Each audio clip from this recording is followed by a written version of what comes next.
be myself. I'm just going to be live by myself tonight, so we can talk about really whatever we want to talk about.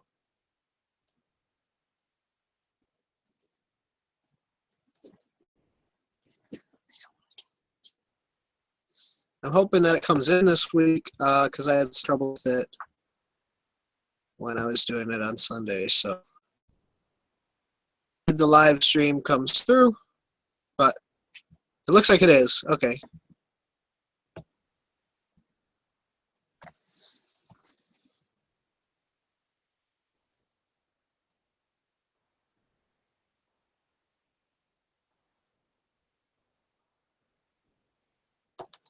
Hey, what's going on, Major League Bassin? How's it going?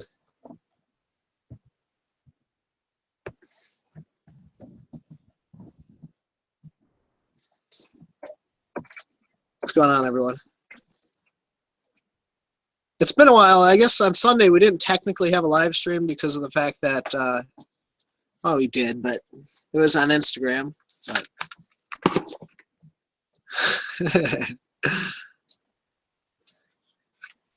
what's going on, everyone? Yellow snow. Yeah. Sometimes I feel like I've eaten yellow snow.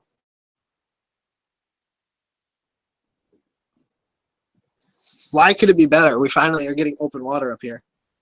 So I might try to do fishing, go fishing, I guess, on Saturday, but we'll see how that goes. Because we don't really have open water. It's just, well, I don't have a boat, so it doesn't matter. But we don't really have, like, open lakes yet. What's going on, the fishing dad? How's it going, everyone? This is crazy. We just started, and we already have 16 viewers, which I guess is great. But the fact that I haven't done a live stream here in a couple weeks, I guess, or in a week, is surprising that we have so many people on already.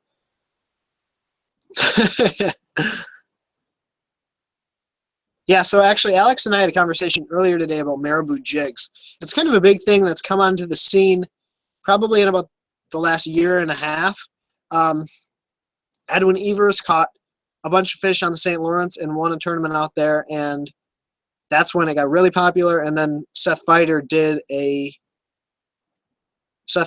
show on Bass University TV, and I know that's what Alex is watching right now. What's the best rod for jigs? It depends on what you're doing. If you're skipping docks, I would go with like a 7-foot medium heavy, or I use a 6'9" medium heavy. But if you're flipping, go with like a 7.3. Go with like a 7.3 heavy or a 7.3 medium heavy. Do you want to be in this or no?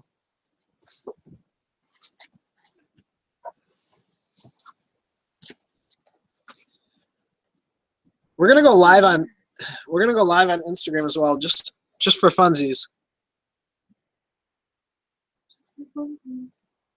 Cole, I'm not sure, to be honest with you, what bait you should throw. I would start out with a jig, start out with something slow that you can fish along the bottom. But it's just really going to depend on what those fish are doing. You should be able to find them. You know, it sounds very weird, but right where, yeah, I'll send you the link, guys. It sounds weird, but right where the ice stops is where I think a lot of those fish are going to set up. I mean, it's a little bit warmer water.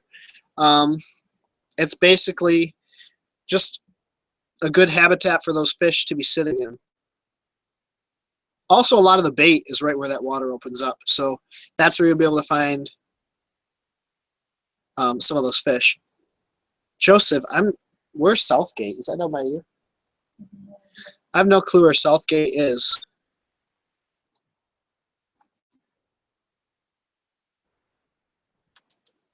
Where is Southgate? Is that in Michigan? Someone asked, am I going to fish the Miyagi rig? That is a great question.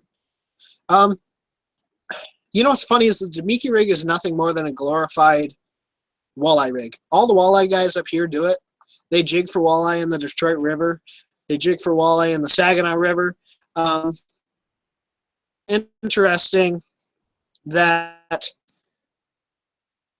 down there I guess, caught them on it. It's not anything special. They've all been doing it for a long time, but excuse me.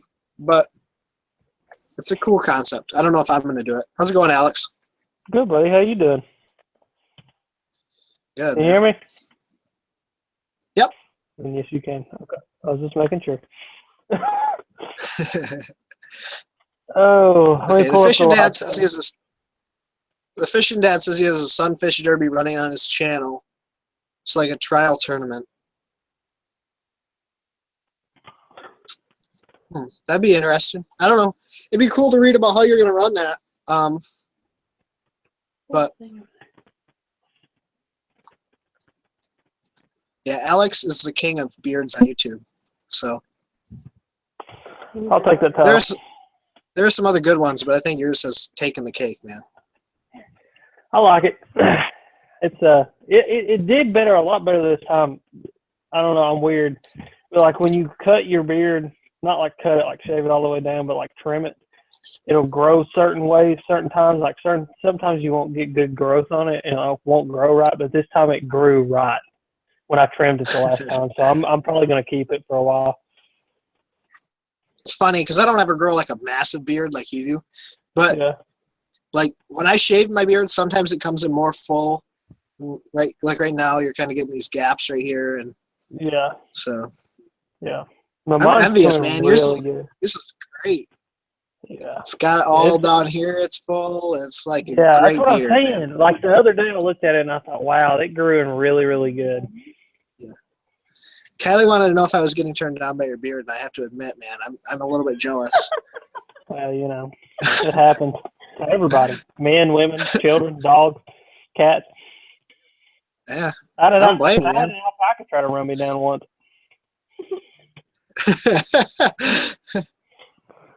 Wiggins, man. See, you talked to Wiggins after the tournament on Cherokee. How much do you think those guys fishing a spot played a role? I mean, because you told me on day 2 when I said, man, if he catches them again like this, day 3 and 4, he's going to win this, and you said it won't hold up. Yeah. So I mean, you called that. So. Yeah. I believe that it played a huge factor. I believe that those guys going in there and fishing that after he left, even if they didn't catch fish, still put enough pressure on the bigger fish that they didn't want to bite and or they left. Because a lot about, our spots, they'll reload pretty consistently, but a lot of the times this time of year, you'll get on a spot and unless there's a massive school there, that you'll catch all the fish and or they'll leave because there's too much pressure. And you heard a lot of those guys talking towards the end of the tournament that they would have to back off the fish and cast to them a little bit instead of just sit right on top of them and drop on them. And that's a lot of because as the weather started to warm up and the sun started to come out a little bit more, that boat started to cast a shadow a little bit more, and those fish just became a little more wary of biting. And I don't know, I mean, I really don't think that a bass's brain's big enough that their instincts tell them that it's a boat, but I think they think it's like a predatory fish, like a big, rockfish or something like that. But yeah, I knew day 3 when he left and those guys pulled up in his spot, I thought it's over unless he can go find them somewhere shallow, which I believe if he'd have caught a limit there and ran up in the river somewhere and found some fish on a bank cranking or something like some of those other guys did that caught good weight, he would have won it. Now Wheeler, dude, he pulled up on something. I mean, he just pulled up on the mega school is what happened to him. I mean, he just found a absolute massive school of fish and caught them. Yeah. So that was he said there were 50, at least 50 in that school that he couldn't get to bite on day 4. Yeah. Yeah. And I mean, dude, when they get like that, when there's that many, it's just a matter of time before you start catching 4-pounders. And see, down here, I mean, 4.5 pounders are really, really good fish. So he just found a school of really, really good fish and started catching them, which still Cherokee didn't show out how it could. This year, for some reason, especially the smallmouth are just skinny. All those fish that they were catching that are 3 and 3 1/4 pounds would be 4 and 4 1/4 last year. So when he found 4-pounders, he had it won. So hey, hold on. Hold on 1 second. I'll be right back. Okay. All right, guys. So what's up? Ask any questions you got, and I'll sit here and try to answer a few as we go through them. Yes, John B is the only person that can make John B material. Everybody is their own person. I realized that a while back. That, you know, don't try to compare yourself to anybody else and kind of do your own thing. So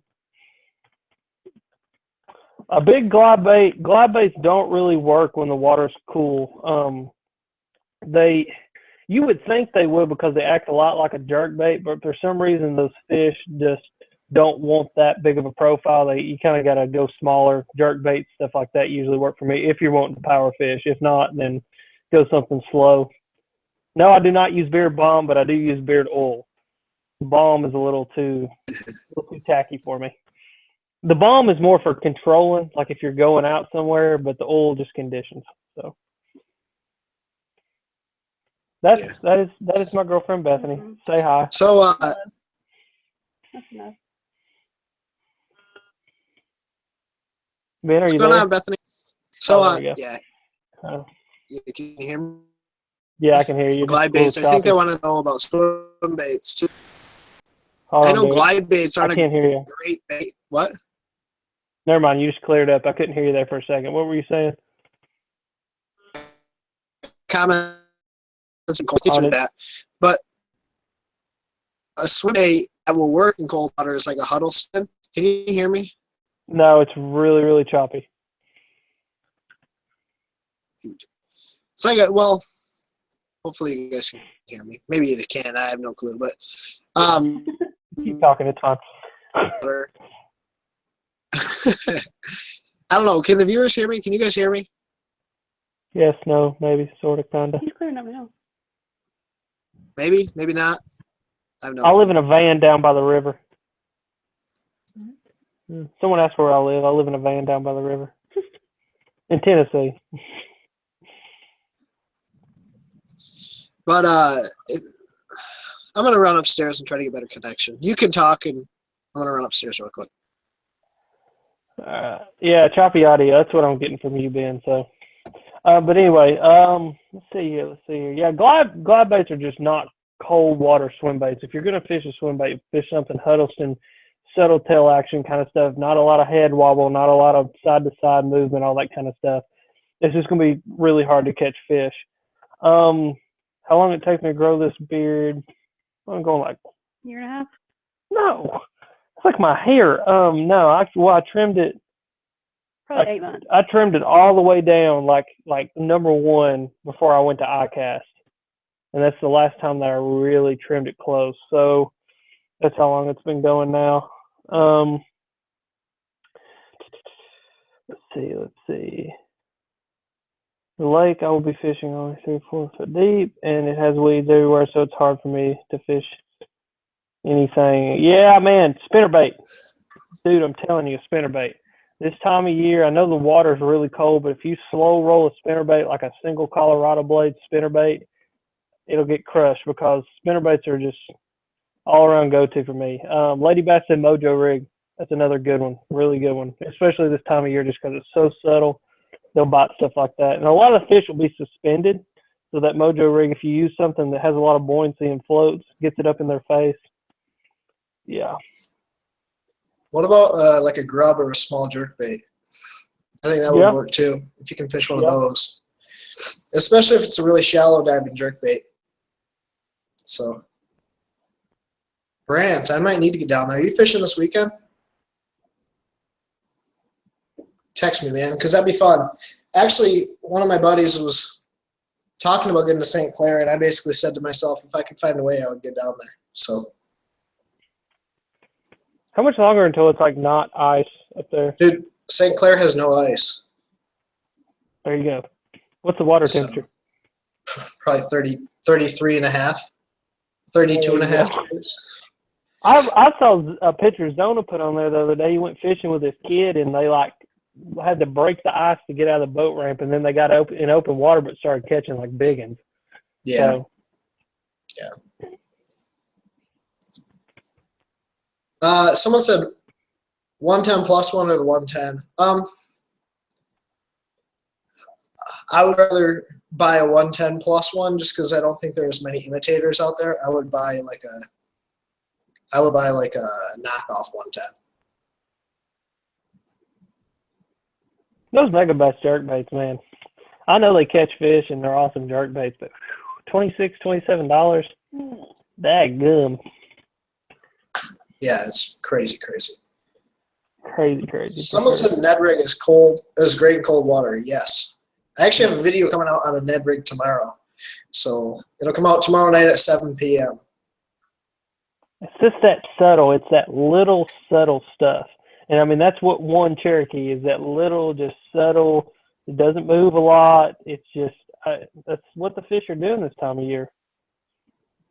Yeah. Now I want to talk about something on Cherokee that I saw, and it's been addressed a couple of times, and I credit Jacob Wheeler for knowing the rules. But when he got into fish with Dustin Connell's boat, I was thinking to myself, man, I mean, I understand that's the rule. I understand you're allowed to do it. So for that, it's great. Like, I'm glad he knew. But dude, if they were closer in the standings, I don't think he would have found anyone to limit the boat. Yeah.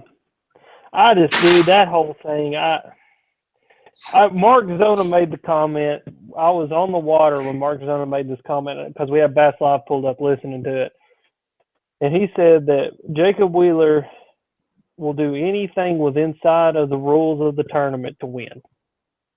And that there are a lot of people that don't like him because of that. I don't have an opinion on the guy. I've never met him. I don't know anything about him other than I know what he does fishing, and he's a damn stick. But regardless, he will do anything with inside the tournament rules, just like Scott Martin and or Roland. They're the same way. They'll do anything with inside the rule book to make sure that they win that $100,000. Yep. So, I mean, I got to credit the dude on getting a brand new set of rules for 2017 a week before the tournament and learning them that good. Yeah. And I mean, he spent 3 weeks prior, like when it was open, to go out and graph Cherokee. I mean, the dude did his research, and the dude, I mean, he come into this tournament fully equipped to win. And yeah, you can't fault him for anything. Like, he did everything right to win that tournament. He graphed the lake. I mean, he said he had thousands of waypoints, almost 1,200 waypoints on Cherokee. So, I mean, he did everything that he needed to do. And I tell you, dude, I saw him out there by himself, not with anybody else in the boat with him, graphing. I mean, I saw him out there, and because me and Dad saw him several times, and I was like, I bet that's Jacob Wheeler. Just because, you know, you kind of recognize guys. But, I mean, he didn't get any help. He didn't get any waypoints from anybody. The dude did it all on his own. And so, I mean, I got to credit him. I mean, the dude did something that not very many people can do this time of year. So. Yeah, for sure. There's a lot of credit that goes out to him because that's a big win. I mean, I have to admit I was rooting for Jesse Wiggins the whole tournament, you know, because I kept texting you about him. But, man, Wheeler really did a lot of work to make sure that he won that tournament. You know who else who had a really good bag that last day was Paul Mueller. Mm-hmm. That dude's a freak of nature. That dude's a freak of nature. He can catch anything. You ever looked at his Instagram? I mean, it is constant. It's perch, crappie, striper, bass. I mean, if it swims and has gills, the dude can catch it. I've never seen anything like it. He catches a ton of fish, too. How'd Mark Daniels do? I mean, he's another one of those guys that I'm really pulling for this year. I think he caught a big bag, though. I thought he caught a big bag, like. He made it to the payday. Yeah. But I think he was like 40th, 40-something. So, I mean, he did well. He didn't do great, but he did well. Okay, someone asked what your favorite braid is. And we've talked about this, too, because I actually switched over from brand X to the brand that you talked to me about. So tell everyone about the braid that you use, and then I'll talk about it. I actually use that Cast King braid. I'm not sponsored by them in any way or affiliate with them in any way. But that Cast King braid, for the money, I can get 600 yards. I can get 2 600-yard spools of 50 to 65 pound cast king braid for what I can get one 300-yard spool of Power Pro for. And the stuff is just killer. I love it. It doesn't break. It doesn't bleed. I mean, I've had Power Pro break on me twice this year where the cast king didn't. Yeah, and like you just said, I mean, that's a braid that I switched to when you told me about it, man. Mm-hmm. So It's killer. you know, it's funny. For my spinning rod, I actually use the vermilion red braid, which I know sounds funny, but man, dude, I love that stuff. A lot of people use that bright yellow, and people like to use green, but man, on that spinning rod, when you're fishing for those light bites on a drop shot or something, that pink essentially is awesome. Yeah, I use white. I can see white really well just because a lot of our lakes are, you know, very green, so that white really stands out. I use white with a leader. That's pretty cool. Yeah, I used to throw white, used to throw black, but I've gotten to the point where unless I'm in super clear water, I don't think it matters. Yeah, I don't think it matters anyway. I heard a thing that it was Hackney doing Bass University one time, and he was talking about braid and fishing braid. He said if you're in a lake with any kind of wood structure, he said don't be afraid to fish braid, because when a fish sees that line, they're just going to think it's a stick anyway. Their natural instincts aren't going to tell them it's anything unnatural. You know what I mean? So yeah, that's actually a really good point too. I never thought of that. Which it made sense. Someone said his Beast Coast going to make a shaky head. Yeah, eventually. Derek said that he's working on that. Yeah, they have some really cool stuff coming out. So I can't say too much, but can't say too much, but it's gonna be a wicked year. Let's just know that. Well, he sent me a picture of that one bait for up here. Yeah. They finalized it. They just got the 3D copy, and yeah, he sent me a picture of it. I was like, money. yeah. Next, have you heard about what's next? Yeah, he sent me both pictures of both. No, though. Crawdaddy. Yeah. Yeah, I'll tell you about that.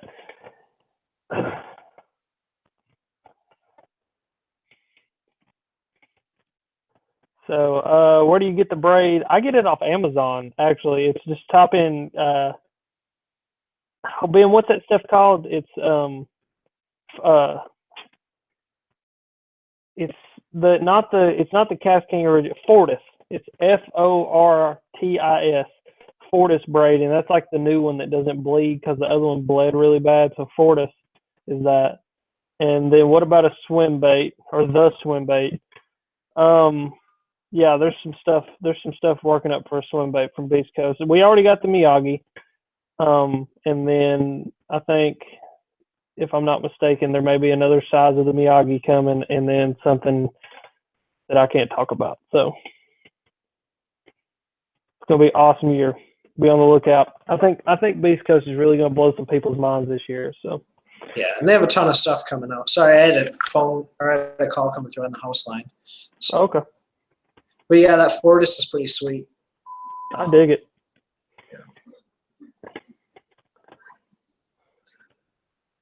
Someone said, do I ever fish the BFLs on St. Clair and Detroit River? No. No, and here's my reasoning. One, I would want to be a boater just because that's how I am. I want to have control of the boat. I don't necessarily trust some other guys running their boats on big water. And two, it literally goes back and forth between St. Clair and Erie for 5 tournaments. For me, that's a waste of time. I'd rather go fish lakes that I want to fish, not have to compete against all those dudes. I don't mind tournaments, but I just don't see the point of going back and forth between Erie and St. Clair and giving my money away to all those River and St. Clair rats. But there are guys that are great at it. I just haven't put in the time. And that's what it comes down to. I haven't put in the time to compete with those guys. So I just don't want to give money away. Well, that too. I'd rather spend my money on gas and fishing. Go fishing. I mean, because there's always going to be that one old dude who goes and drags a jig. Well, around here anyway, he's going to go drag a jig in 95 foot of water, and he's going to catch him. And you're going to just give your money to him, and it's never fun. So yeah. I had too. Joseph said he had some bad luck with Power Pro and SmackDown and all that. I had too, and that's kind of why I gave that Cast King a try. And I bought like one 300-yard spool, and it was like $10. And I thought if it's crap, it's crap. If it's not, it's not. That crap turned out to be unbreakable. I mean, I freaking could not break it. So I thought, well, all right then. Ordered me 4 or 5 more spools and saved me a bunch of money. Yeah. So you and I have been talking about other YouTubers lately, and talking about YouTubers that aren't in the fishing realm. I mean, I guess at least I have. And there's this one guy, his name's Gary Vaynerchuk. And incredible his story. But, dude, I started listening to his podcast, and it's better than his YouTube. I mean, his YouTube is nothing really crazy. It's not equal edits. It's not, I mean, he has a daily vlog, but it's not anything great. But for me, I'm one of those people that gets motivated by listening to, like, industry news and, like, where the industry is going. So that is a really, it's a really, really great podcast that I started listening to. I'll have to check it out. I listened to, what is that guy's name? He's got the show The Meat Eater. He's got a really weird last name. But it's a hunting show is what it is, and the dude literally like uses every part of the animal. And he has a podcast and a YouTube channel, and I listen to him a lot. And it's just I've grown to love for podcasts over the past little while. I really like listening because I like talk radio. So all a podcast is just talk radio on demand. So yeah, and that's me too. I mean, mine has just recently started. I mean, in the past couple of days, but man, it's like, you get listening to one, and then you have to listen to another and another and another. Mm-hmm. So. I think it's Jose. I'm going to say Jose. If your name's not Jose, I'm sorry, but that's how I'm going to pronounce it. Should be out. I think, I know Derek said he's going to try it's like every month almost until May that something's going to try to come out is what he said. Yeah. So, like, I have the email right here. One's releasing on March 15th, and one's releasing April 1st. And these are target dates, so they might slide a little bit, but yeah, it's super, super exciting. Dude, so you and I were talking about Marabou a little bit earlier, but for those of you guys that don't really know, Marabou jigs, it's like a hair jig for those of you guys that live down south, like those big preacher jigs, the big hair jigs. But this is like tiny. Imagine it's maybe like an inch, like circle almost. And all it is, the way fighter fishes, some guys fish it different, but all it is a 16th ounce jig head that you cast on a 7'3" rod, and you just really slowly reel it in. I think that's going to be something I'm going to try and add to my arsenal a little bit this year. I mean, especially with as much as I'm on smallmouth. But like early in the season when that water is really cold, and then again, when those fish are on beds, I think it'll be a cool way to try and get bit by some of these, finicky northern smallmouth. Yeah, I think that thing will kill on beds. I was thinking about that. Like pitch it on a spinner rod or a really light rod, because when that thing hits a bed and it goes like that, oh my word, you might not even have to play with them. They just might go whoop. Yeah, it's kind of my thought too. And they do make them in bigger sizes too, instead of just that 16th. But no iCast release. I don't know. Derek, we've not talked about iCast. I don't know if Derek's going to be there. Just a money thing. I think Derek would much rather put money in designing things and getting things built as to go to iCast. Yeah. I tell you, Beast Coast, man, is just they're killing it. I mean, the stuff just sells itself. It's just I love working with Derek and working with Beast Coast and everything that he designs. He's a genius. For me, man, I like working with guys that are very business-minded. Like, they understand the business side. So I think that's one of the biggest things that I'm most excited about for Beast Coast, is Derek gets the business side so well. Mm-hmm. I've learned a lot from him. Yeah. I mean, I had a call, actually, it was probably last Friday, I believe, with Casey from 6 Cents.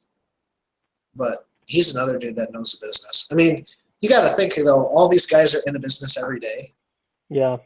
They can kind of see what's coming, see what's kind of been there.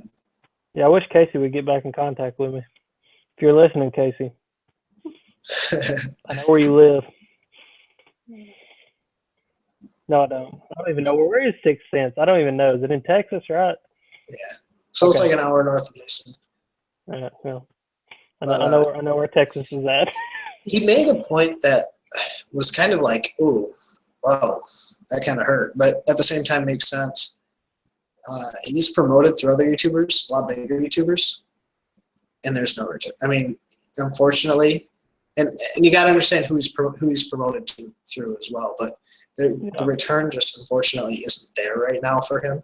And here's his reasoning: the price point, right? You get a $10 crankbait, you're trying to sell it to it on YouTube, not unless, because I think we're going to get there, but until we can basically corner the market on tournament dudes or start to corner it, that's when we can really, sell stuff to them. And I think you and I have started to understand a lot more about the YouTube game and how we're going to do that. So yeah. You've already done it with Nichols and Beast Coast and stuff. Yeah, I mean, like you can say, return on whatever and this, that, whatever, but I mean, I've seen and I've had guys contact me, and I know what I can do with certain things, and I mean, you can be successful with it. I mean, right. And agreed. You know what I mean? Well, it's different too, like with you and I, as opposed to investing in.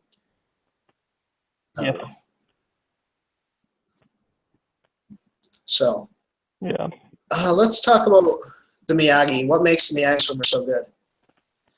I think the versatility. I mean, not only is it essentially what it is a ham-poured swim bait, but it has the durability of a soft, like a injection mold because of the way that this formula is. So if I were to pull that swim bait out, unfortunately it's downstairs. It has an incredible bend, so it has a really wide side-to-side action, but it also has that hook slot and versatility where you can rig it weedless, you can rig it on a standard jig head, you can rig it on a jig. So I think that for me is what I'm most excited about. The only thing I don't know if you can really rig it on effectively is an underslip, which and it's that, I tell you what it is, and I learned this from the mag draft, is those swim baits with that head shimmy. And the Miyagi has it. And it's not like it's like this. It's just like that little bit of it's kind of, I don't know, dude. And there's something about those swim baits that they just get freaking demolished. And another thing about the Miyagi that I think kills it is when you stop it and it sits straight up like that.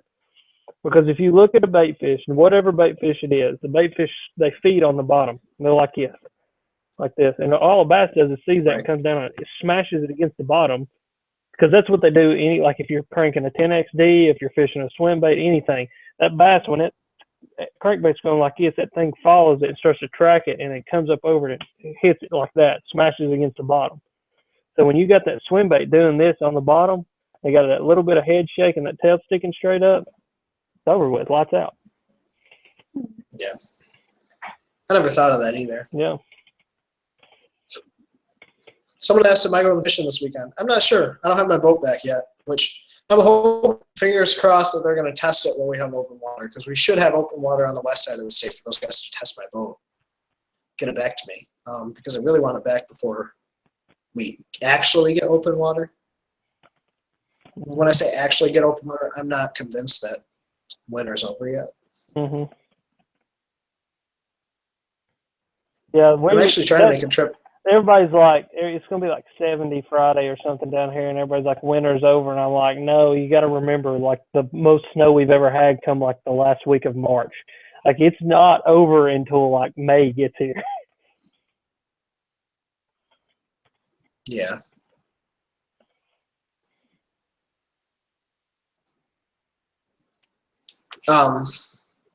Sorry, someone sent me a text message about a tournament. Someone was telling me, or actually, sorry. I'm trying to go down to Kentucky and fish Cumberland or Dale with one of my buddies down there. Yeah. That'd be fun. But- Well, if you do, holler at me. I'm a hop, skip, and a jump from there. Yeah, I know. I'd drive right through Knoxville. So Be about 5 minutes from my house. this is Drew Sadler, and he fishes Cumberland a lot. Really? What he told me to do is look at a weekend, or look at a weekend when you're going to have like 4 or 5 days of like warm weather, like 60 plus. If you can find that, just come down on a weekend and you'll smash them. Yep. If you can find that where it's like 60, 65, 70, 65, and then it like bottoms off to like 20 one day, that's when you really smash them. Because like that when that weather moves in, oh my God, it's an A-rig spinnerbait. If it looks like a shad move, they're going to try to kill it. Yeah, I got to get down there, man. I'll tell you what, I miss fishing. I'm going insane. I've actually just gotten to the point where I'm like pulling my hair out trying to make videos. For those of you guys that watch my videos, I appreciate it, but I hate it when I have to sit in front of that damn video camera in my basement in front of that stupid old little bookshelf thing and be like, oh, here's how you fish a negative rig. Here's how you do this and that and the other. And I'm like, God damn it, I hate this stupidity. Let me go fishing again. Let's come on over to my channel, everybody. I love that crap. So I'll talk to you for days about fishing. That's true. I actually, in my new video coming out tomorrow, I push people to your channel. So. Well, good. I'm glad. I'm like, I don't know what the hell I'm talking about, so go over and check Alex's because he's got some good videos. Yeah, like I know what I'm talking about. Make it up as we go anyway. So. Yeah, fake it till you make it, right? Yeah. Someone said, how do I like my Big Bear rods? They're pretty good. I go with the 7.6 heavy. If you're flipping real heavy grass, especially if you're going with something over an ounce, I would go with the 7.6 heavy. The 3/4 it's really like a medium heavy, maybe just slightly heavier. So. Oh, Ray, that's true, man. Ray goes, that's why I'm going bald. That is true.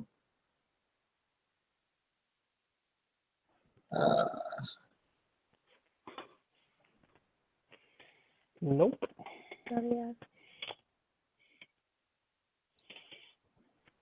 Yeah.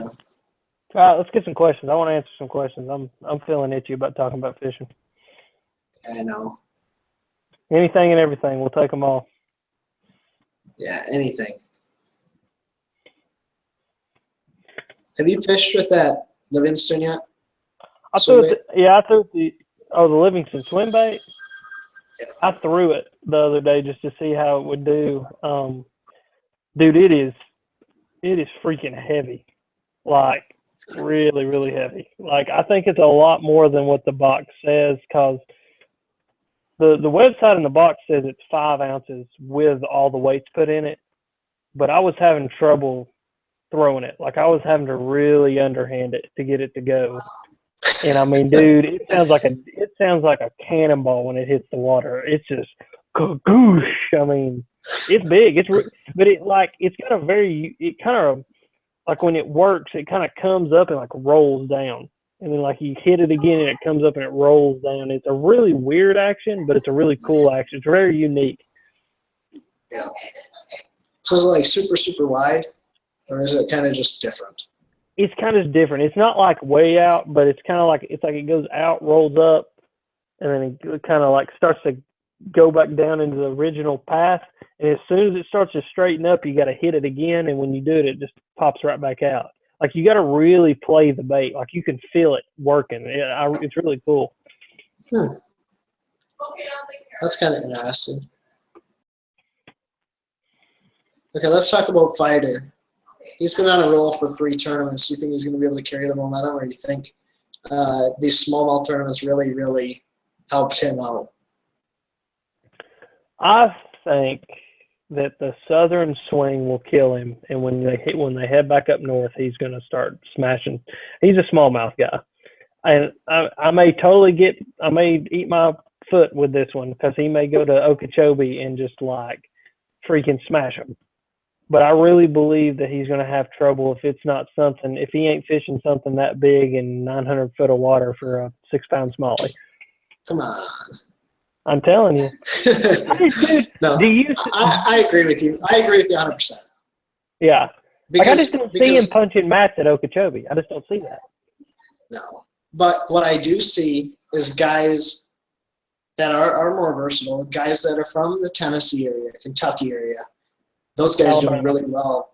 Alabama doing really well the whole season.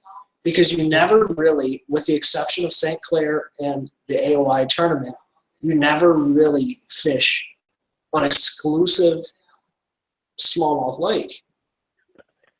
I mean, so you really only have those two events. You go to Champlain where guys can go flip like they're in where guys can go flip, right. Yeah. So yeah. I don't know, but we'll see. I mean, I watched that show with Zona where him and Fighter were throwing swim baits and crankbaits and catching them. And, I mean, I think if Fighter could get it in his mind, which I don't doubt that he can. I mean, the dude's – that's why he's an Elite Series pro. You know what I mean? But I think if he can get it going that, like, when they go to Texas or they go somewhere in southern Florida or Alabama, that he can go find those fish deep and, like, throw a crankbait at them or a big swim bait at them and do exactly what he does with smallmouth, just, you know, got to bulk everything up a little bit, that he's going to do really good. He's just got to realize that. Well, yeah, I agree. But if he gets down to Okeechobee and those fish are sitting in the pads, sitting in the reeds, sitting in the mats, I think it's going to be tough. I mean, you saw Wiggins win it on Harris chain like that, but I'm just saying, I think it'll be really, really tough. Well, I mean, dude, it would be hard. I mean, I can go punch mats and fish a frog. I love doing that, but not against Ish and Rojas and Farr and Christie and, you know, the list goes on and and the on. Lane brothers. I mean, the Lane brothers are going to just absolutely smash. Freaking Big Show is going to smash because that's his home lake. Yeah. I mean, it's hard to compete with dudes that's all they do. Yeah. Just like it's hard to compete with Fighter when that's all he does. Yeah. You know who I thought was going to do really well is Pipkins. Pipkins is a dude from Michigan. Mm-hmm. I mean, all the good tournaments he has is on smallmouth bodies of water, and he really, really struggled.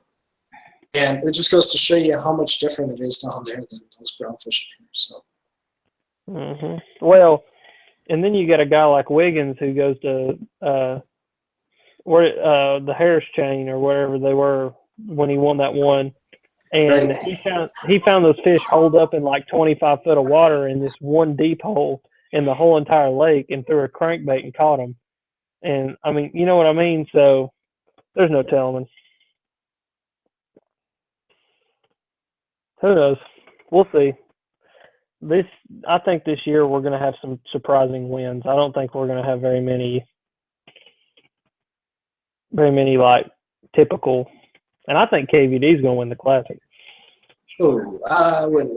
I don't know. I don't think he's going to win it. I don't think Combs is going to win it. Combs ain't going to win it, no. I would love to see Christie win it. But I think the problem is... Me too. I love Jason Christie. He's such a good dude. Yeah. Like, I just want him to win one. It's been a while. The last one he won was like in like 14, I think.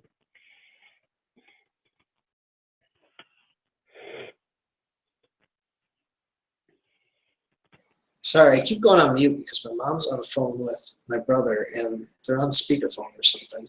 So they're in the background, and I keep trying to talk over them, and then I'll mute myself and unmute. Yeah. Craziness. Shut up, Ma! Shut up. I'm trying to do a live stream in here. God! I can just hear Ben going full like Northern, full Yankee on me. Ma! Shut up! Sound like freaking Howard Wolowitz from Big Bang Theory. Oh, yeah. I can't lie. I can see that too. Oh man. Someone said, why not Combs? He's a hometown favorite. He actually claimed himself that he's not great on GoPro when they're up shallow. He's a deep fisherman. Look at all the lakes he does really well. Even Amistad when he won that one. All deep fish. I think those fish will be post spawn by the time they get down there. As warm as it's been, and everything I've been hearing, Lake Fork's down there. Lake Fork guy is Justin is down there catching spawning bass. And dude, if they go full post spawn, get deep, that's what I'm saying. Like KBD, he's already got a Texas win from last year on Rayburn deep cranking. If he can repeat on that, oh my God, any of those guys. Paul Mueller. I think Paul Mueller has set himself up every year now. He's within striking distance. Yeah.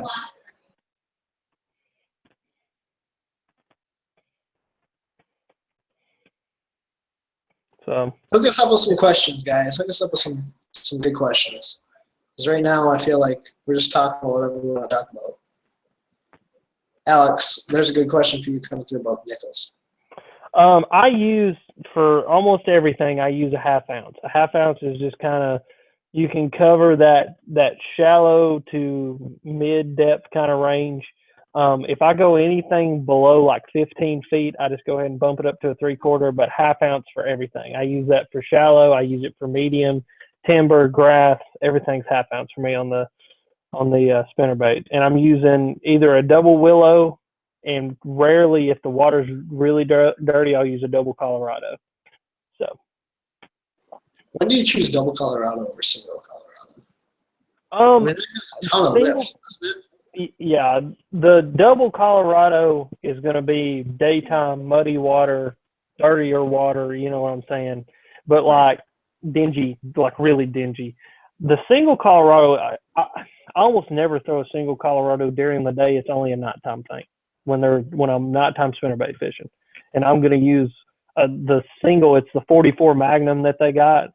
It's like the biggest Colorado blade they make, and I'm going to use a single in either black and blue or black and red. So, colors that I like, blue pepper flake is probably my favorite, and it's caught me the most fish. White on white with blue iridescence and blue flake is my second. And then I have a new favorite, which is actually Clint's 420. I fished with it the other day, and it is literally the perfect representation for a brim. If they're on that brim bite, that, like natural color spinnerbait bite, and it's going to be my go-to for grass lakes. It's just super sexy. Yeah. Is that the green pumpkin with like the reddish orange in it? Mm-hmm. Mm-hmm. Yeah, dude, oh God, I put it in the water, and all those skirts that Nichols uses, they change color. Their iridescence is what it's like. So if you see blue iridescence, that means that there's a blue essence that comes out when you place it in water. And so like all those skirts have some kind of iridescence on it, and that has like a little bit of a red kind of green pumpkin iridescence. And dude, it looks just like, how like when you hold a bluegill and you like tilt them in the light and you can see those different colors on it, looks just like that.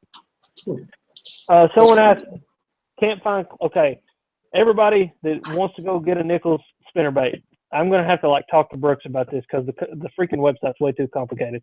You go to the website and you go to Pulsator, you go to Metal Flake, and then you can go in and you can choose any of those colors. Clint's 420 will be on there. There'll be all of Clint's colors will be like in a block together.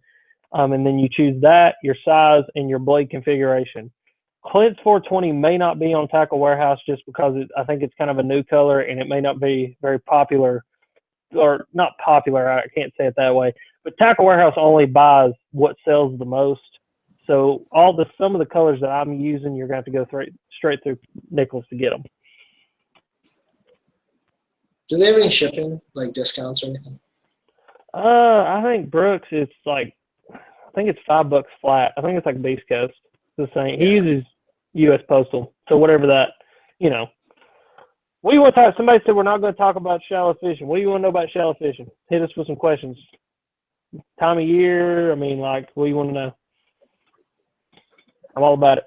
When you're talking pre-spawn, are you talking like shallow, or are you talking kind of that first coming back into pre-spawn? Or do you usually go straight to the back and say, I'm going to wait for these fish to come back here shallow, and I'm going to catch the big ones that come here first? I kind of follow them. I figure out where they're at and just start to follow them. And for every lake, it's going to be different because all our lakes warm up at different times, you know, at different rates. So like, and they all do different things, which is crazy. Like no lake has a particular way the fish go into that pre-spawn mode. Like you go to Cherokee Right. and they're just like everywhere. Like you can literally sit, there's these bowl, you know, the bowl where Wiggins fished. Yeah. We fished that bowl. That's just a big bowl right there.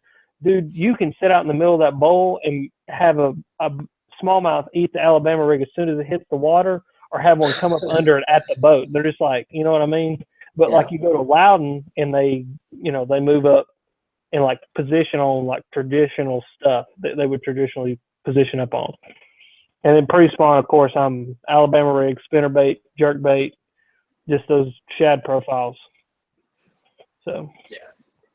See, that's interesting because I'm kind of a different mindset, and for me, it's like I really struggle when they go pre-spawn, just because I can't follow them very well. Like we have these really long creek arms, like big river systems, where to me it seems like these fish could go spawn absolutely anywhere on the whole body of water, right? mm-hmm. So I struggle pre-spawn, so I just go straight shallow, and I don't want to say I wait them out, but I go straight shallow, and I will stay shallow, and just if that means I'm only getting 5 bites a day, I'm only getting 5 bites a day. They're all going to be. Yeah. Yeah. You know, See, and I mean, our fish too, it's pretty like immediate. Like there's like stages. Like it's like boom, boom, boom. You know what I mean? It's like you'll have that bite where it's like they're everywhere, and then you'll have the bite where they're shallow, and then you'll have the bite where they're moving back down, and then they'll go deep. And it all just really depends on the moon and the sunlight and the water temperature. And I really believe sunlight more than anything has something to do with it. I think as the days get longer, even if it doesn't, obviously the water temperature has an effect. But I think as the days get longer, it triggers something in a fish just as much as the water temperature raising triggers something in a fish for them to go pre-spawn spawn. I think that moon phase too. I mean, a lot of people talk about this. This isn't a secret, but dude, I really believe that first full moon, once you get water in the 60s or real high 50s, those fish are like, okay, sorry, gotta go. And they're all, I mean, it's just everywhere. Yeah, and dude, except around the Great.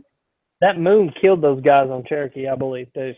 Because those fish started, at night, it was those, like, kind of warm, like, cloudy nights, like, partly cloudy, and that moon was full. And I believe that hurt those guys because those fish will feed on that moon. I mean, dude, there's days down here in the summer that you can't get a bite during the day because all night the fish feed. Well, that's what we were talking about, too. I mean, some of the guys at the late boat draws, they were blaming their fish not eating because they weren't getting out to their fish till, 7:15, 7:20, and they feel like the bite is pretty much over. I mean, Wiggins caught all his fish, before 9:30, he said?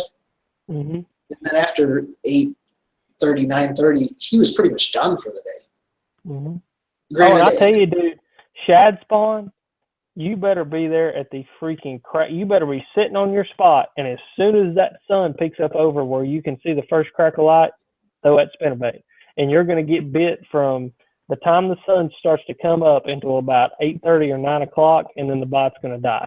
Now, that's not saying you can't keep catching them, because you will. It's just that's when the big ones are up there. So yeah. I feel like more than anything, more than any other time of the year,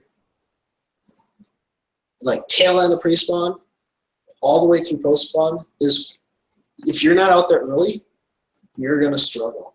Mm-hmm. I mean, that's any other time of the year. I feel like I can show up at 10:30 and just, still go and catch them. But man, once they start like middle of pre-spawn all the way through post-spawn, I feel like I'm screwed if I'm not out there first thing in the morning. Mm-hmm. It's tough, man. I mean, that's why we get up at 4:30 in the morning and get out there as soon as the sun comes up. I mean, because that's when you're going to catch them. You're going to catch the big ones. That's how you do it. Yeah. Someone said southern fish seem a little easier to pattern. I wouldn't say it's easier to pattern. It's just more cut and dry, kind of, sort of, depending on the lake that you're on. I mean, that's saying, like, Gunnersville, it's like pre-spawn, spawn, you know what I mean? Like they go to the back of the pockets and you go catch them on the beds, and then they go post spawn and you punch mat them fish fry, you know what I mean? But yeah, it's a little more, it's just because our weather's kind of consistent, sort of, you know what I'm saying? Like once it starts to warm up, it starts to warm up. You know what I mean? We don't have to worry about like some crazy Arctic winter downtrodden 2017 snowstorm, whatever. Well, you guys also don't have to worry about your summer's only getting to 85 degrees, right? Those fish, hell, man, those fish are just coming off beds sometimes when it's hitting 80 degrees down there. I mean, So for us, 80 degrees, you better be out deep. You better be that summer stuff. You're still going to go catch some big ones up there shallow. I mean, we can catch fish in 2 inches of water from the minute there's no ice all the way till there's minute there's ice again. So see, ours are like that kind of, and we have that, like, dude, our water gets 90 degrees. Like there are times that the surface temperature of lakes is 90 degrees and it's like 110 outside, and you're out there chucking a 10XD in 45 foot of water trying to get them to bite. So it's just very, like you said, I mean, like up there it just don't get as warm. Down here, I mean, when it's warm, it's warm. When it's cold, it's cold.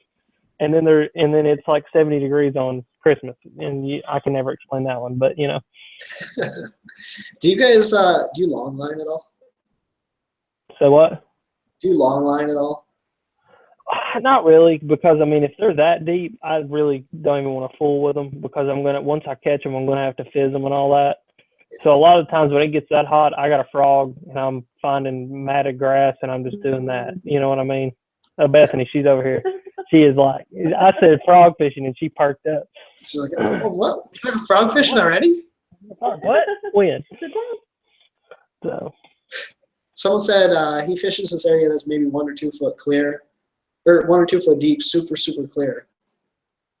Frogs is the only thing you can get bit on. What would we use? Frog. I mean, dude, if they're biting a frog, I'm gonna be throwing a frog. I tell you, that's a lot of my frog fishing is like, you're talking, we're catching them in literally 1 foot to 4 or 5 foot deep on frogs, and it's gin clear, and they're just in the grass, and that's the best way to target them, because anything else is just gonna freak them out.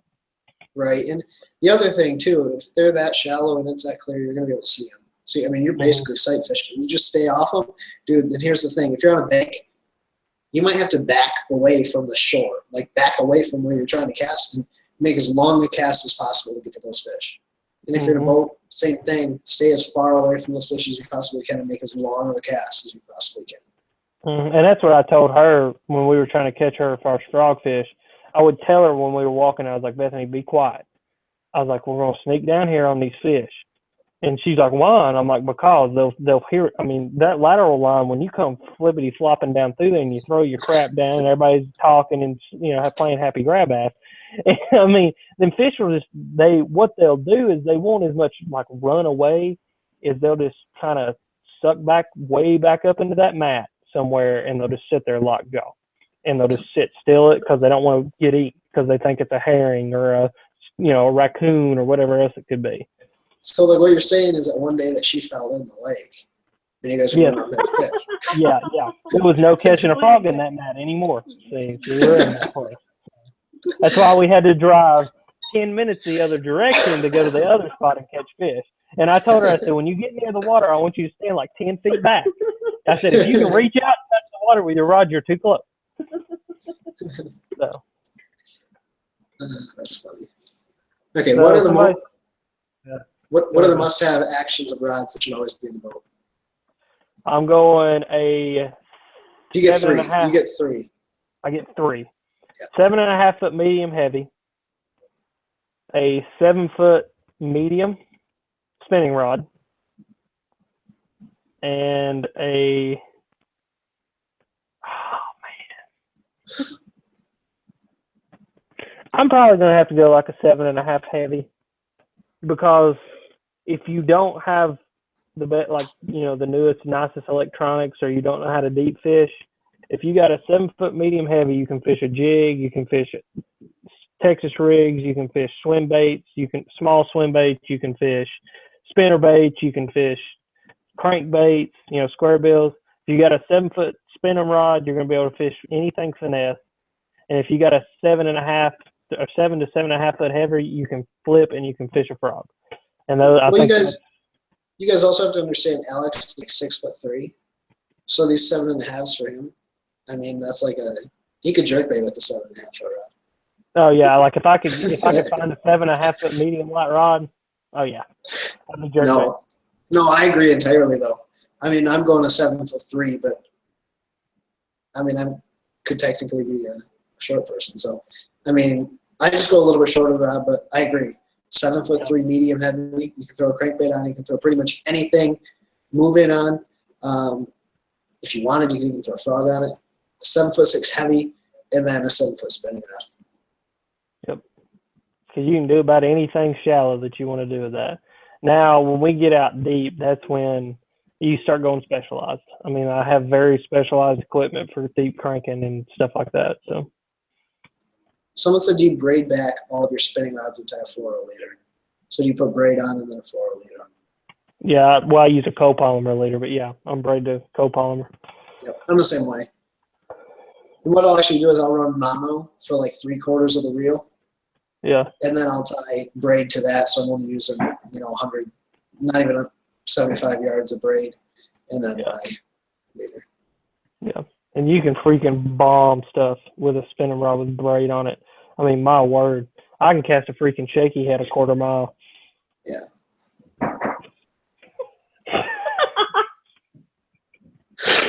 Oh God, I love you, Colton. You're my hero. Oh, I love it. I actually just saw it. I applaud you, sir. I applaud you. Oh, that's great. Oh, that's funny. All right, keep on asking questions, guys. I'm having fun. This is great. He also asked a great question earlier. What would you do for a Klondike bar? What would I do for a Klondike bar? I'd fist fight a grizzly bear.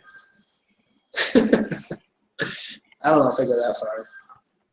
I'm more of an ice cream person, man. Klondike bar, not that great. What's this? I'm on a kayak most of the time, and I will float and not make noise, rod ready, wacky rig, or something like that. And it don't work for me. Don't act like you know grammar. Yeah. Oh no, bro. Trust me. You should. That's why I have this right here. That's why I'm still with Bethany. That's one of the many reasons, is because I can't. My grammar is horrible. English literature? I'm gonna be a teacher. Yeah, yeah. I hate literature. Yeah. Let's not talk about that right now. I use this to escape. I don't need to talk about it right now. So I'm on a kayak most of the time, and I will float and not make any noise. Well, I mean, man, it might just be pressure where you're fishing. It could be 1,001 things, man. I mean, don't get down on yourself. You know what I mean? Just try something new, try something different, whether it's a frog or a new creature bait or something like that. It might just be the fact that where you're fishing gets 1,003 Cincos thrown at it. But if you threw like a flick shake instead of a Cinco, you might get bites, you know what I mean, or something like that. So just try a little something different. Just, approach it with go there and think, you know what? I've never fished here before. I got to figure it out today. And a lot of the times that helps me in breaking down a body of water. What's your favorite boat style? Bass boat, skiff boat, etc. That's a good question. And it depends on where you're fishing. But if I had to do it again, I would either go and I'd stay with bass boat or I'd buy a bay boat. Because I fish a lot of big water, and I'm going to kind of dedicate myself to that bigger water this season, even more so. And that bay boat handles those big waves really, really well. So I would say one of those two. But you really have to take and figure out where you're fishing and what you want to fish, because I wouldn't be able to take that to my little local river if I wanted to go fish that too. So you got to keep that in mind as well. Yeah, I'm convinced bay boat's the way to go. The more I research, the more I look, dude. I'm so bay boated out. You can some of those big ones, I was looking at one, it's like 23 foot, and it freaking, you can sit in like 6 inches of water. Yeah. Like I'm thinking, you can push pole it in 6 inches of water. I was like, dang. Well, a lot of those are like, they have a lot of skiff boats too that are like that. Yeah. But they aren't as deep, right? So for me, I'm looking for like those big skeeters like we were talking, where you basically have a bass boat on steroids. Dude, they had a Phoenix at the expo, and I think it was a 23-foot Phoenix. That SOB is huge, dude. I'm talking, it's bigger than our skeeter. I mean, it's like enormous. I've never seen something so wide and so big in my whole entire life. Oh God, what? What are you laughing about? Oh, Bethany's over here dying at something, pointing, and I'm over here trying to figure out what it is. But dude, that boat was enormous. The beam on it was ridiculous. It looked like an aluminum boat. It was so big. Yeah. And I don't know. They had a 350 Verado on it. I don't know. I guess it's the new one. I guess it's their big new one, because Bass Cat came out with a 23 that you can put a 350 Verado on. I didn't see that. Well, Bass Cat, you can put a 400 on a Bass Cat. You can put that racing Mercury on there. I do have a man bun. I do. I'm rocking one right now. Back there, got a lot of hair. I let my hair start growing like a year and a half ago, and I look like I've been living in the woods for years. Dude, I went back and I was searching. I don't know what I was searching, but I searched some sort of video, and I clicked on it. I'm like, who is this fisherman? Because I always try to find other fishing YouTubers, right? Well, I clicked on this video. I'm like, who the hell is this dude? And I started watching. I'm like, oh my God, that's Alex. Your beard was like, you had like no beard. You had like no hair. You're like, hi, this is Alex. You're on fishing. Yeah. That's when I sucked too. It's like, hi, my name's Alex, and I like to throw this bait because it's so good. And that is what I think. And bye. And come a long way. So far, we've come so far. Hook us up with some questions. Here's the. I guess it's not an ultimatum really, but if we don't get 3 good questions by 8:45, we'll call it, or at least 2. Give us at least 2 good questions, something we can talk about. We'll call them leaders for jigs, or should we use straight braid? You flipping jigs or just like casting jigs? Depends on where you're fishing too. Yeah, like I flip with braid. I like a Diet Dr. Pepper myself. I'm a Diet Dr. Pepper guy. I'm not a soda dude. I'm not a soda pops dude. It's a Coke. I don't know what a soda pop or a pop, any of that is. A Coke. Everything's a Coke, and then you name brand the Coke. Dude, can't be friends.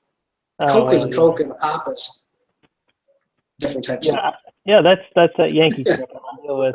Yeah, pop. Yeah, we got some people live over here behind us. They're from Indiana, and it's like, you want a pop? I'm like, no, I'll take a Coke. And they're like, what? And then I'm like, you got to specify the Coke. Like a Coke. Like somebody would say, you want a Coke? I'm like, yeah, I want a Sprite. But anyway, he said more so flipping. Depending on how heavy a cover you're flipping, I flip 20-pound P-line and or 50-pound braid. I go 20-pound P-line when it's just like lay downs, rocks, boat docks, that kind of stuff. But then like when we head up to Loudon and I'm like flipping shopping carts and like old broke down fences that are in the water and stuff like that, stuff that'll shred fluorocarbon, I'm going to go 65-pound braid. Yeah, and I'm the same way. I actually fish almost 95% of the time with 20-pound fluorocarbon. But if I'm fishing super thick grass or around really heavy cover, I'm also going 50 to 65-pound braid. Hey, Wiggins just signed a contract with St. Croix. Jeez. Dude, you knew it was going to happen. He's going to blow up, dude. Everybody and their brother is going to want a piece of him. I almost sent him a message today. Those guys are coming up to St. Clair in August, like the 21st. Yeah. I'm going to try to get 1 or 2 of them to come up here and fish for a little bit. I gave Wiggins my card. Told him to give me a holler. Because, dude, he's like still got a job. Like he went home. He told me He told me, he said I would have to go home and work this whole week. He works in medical somewhere. Yeah, he's a respiratory therapist. Yep. Yeah. Do you see him? He's posting pictures of like him working on Facebook or on Instagram. Really? Yeah, Really? he posted pictures like, I was so distracted by thinking about how great this past week was. I wore two wrong shoes to work today. Oh, I saw that one on Instagram. Yeah. Mm-hmm. Dude, that's crazy. That's crazy that dude is going home, working. He's going to come back out in a week and go down to Florida and jack on some big ones. Yep. What's your favorite way to catch bass deep in a lake that there are weeds everywhere? Well, I mean, if you a certain depth, the grass is going to quit growing. So if you can find them offshore deep, something like like a big old wobble head or a big old football head jig or something like that, it's probably going to be the best thing. What are you laughing about? What? Yeah. Oh God, Bethany's over here dying for no reason. But if you're on a lake with weeds and obviously the grass. I guess what you mean when you say weeds is grass. In the summertime, they're going to go deep or they're going to stay shallow in the grass and eat a frog. I'm going to be up there throwing a frog. Even though I love deep cranking, I want to catch them on a frog.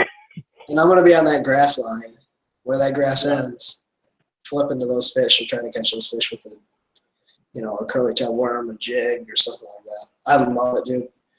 If I'm fishing greenfish and I'm not up flipping docks, that's how I love to catch them. Yep. So somebody said, do you think KVD's success is due more to his knowledge and or his attitude? Both. It's due to a plethora of things. The dude is just a natural, number one. But number two is accumulation of a massive amount of knowledge of how to catch fish and accumulation of an attitude of never quit, never stop, never give up, always.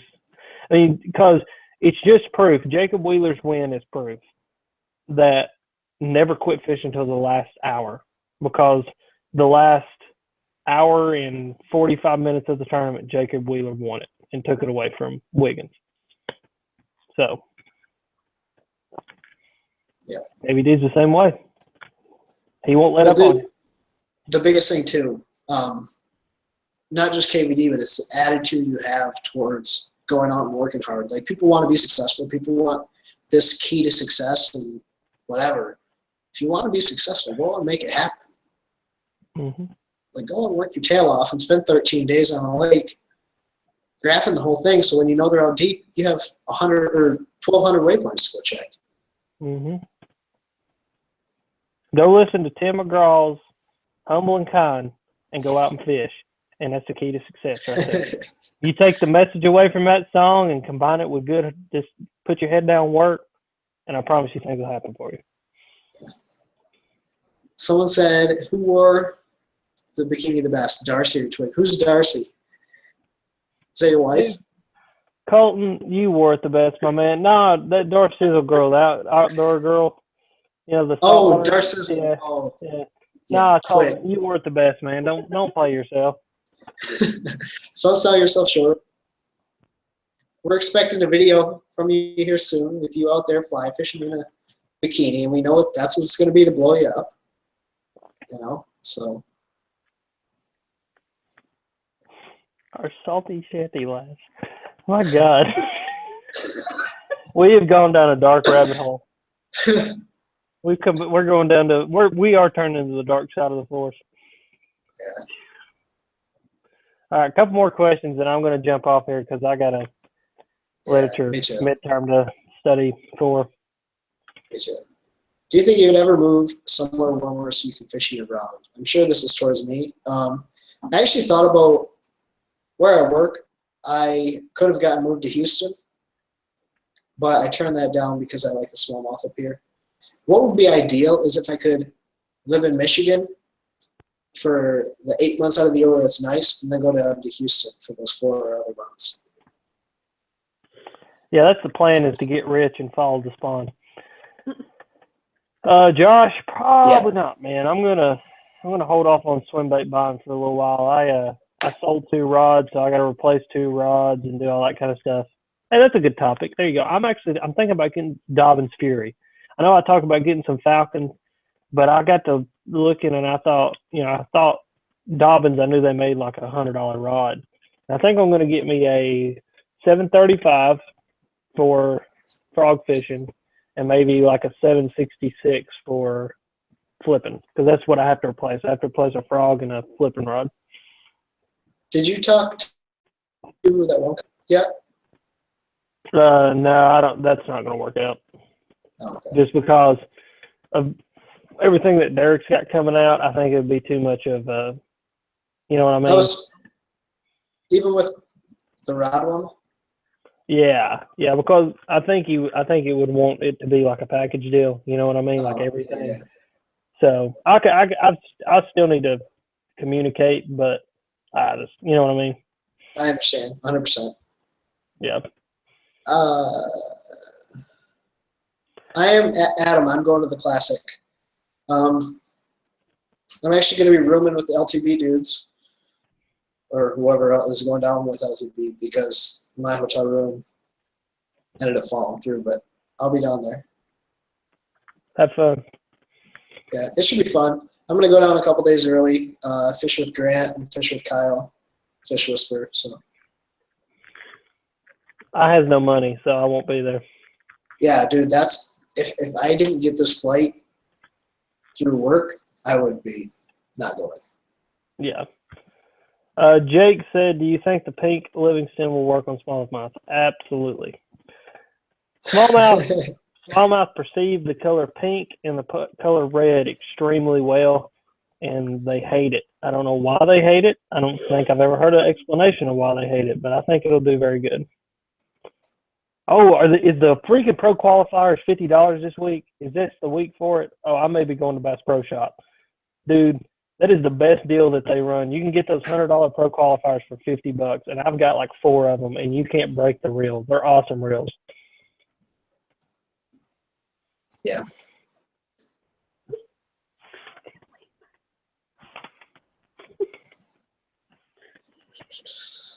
Okay, 2 questions. 2 questions and we'll call it. Because Kylie's sending me text messages, which you know means gotta wrap it up. Bethany's starting to look at weird stuff on Facebook, so I'm just going to have to get off here just to distract her from that. It's just Walker. I tell you, Bass Pro Shop gear, just because it's happening over here in the comment section, Bass Pro Shop gear is killer. And if you buy that extended like $12 warranty on it, you can take it outside and smack it on the concrete and walk right back in there and get a new one. I mean, I have a lot of Bass Pro gear that I enjoy. All about a warranty. Yeah, me too. All right, one more question, and then I'm I gotta get out of here too. I'm gonna go find these 3 people that dislike this video. There are already 3? Yeah, it's probably the same 3 that dislike all mine too. So. Yeah, exactly, dude. They dislike my live streams and my videos before they're even able to watch it.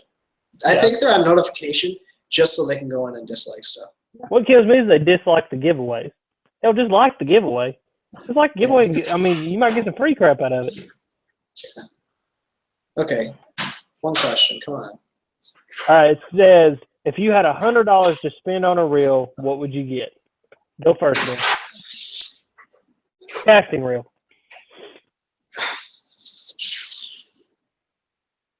Bass Pro Carbon Light, probably, or the whatever, that tournament pro qualifier or whatever. Okay. I'm probably gonna go with a Daiwa Tatula because you can get them on eBay for $79. Oh, I wasn't thinking eBay.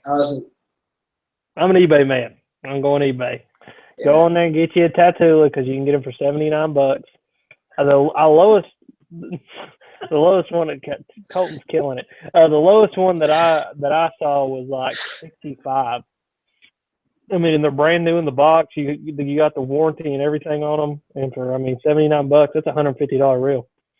Yeah. So that's how I did my HD. There it is, guys. That's how you save money on eBay. But yeah, thank you for everyone that joined. Go over and check out Alex's channel. What I'll do is I'll link him down in the description below. Go check him out. And as always, guys, take care. Tight lines. God bless. Stop. Oh, Stop. Oh. Hold on a second. Not done yet. I got a video out. It's my Lucky Tackle Box unboxing for the month of February. Everybody go over there, and all you got to do is you got to like, you got to be subscribed to my channel, and you got to comment, and you got a chance to win a box of stuff. So go do that right now. That way everybody's got a chance for free stuff. And now we're done. Thank you, Ben. Okay, now we're done. So talk to you guys later. See you. Bye.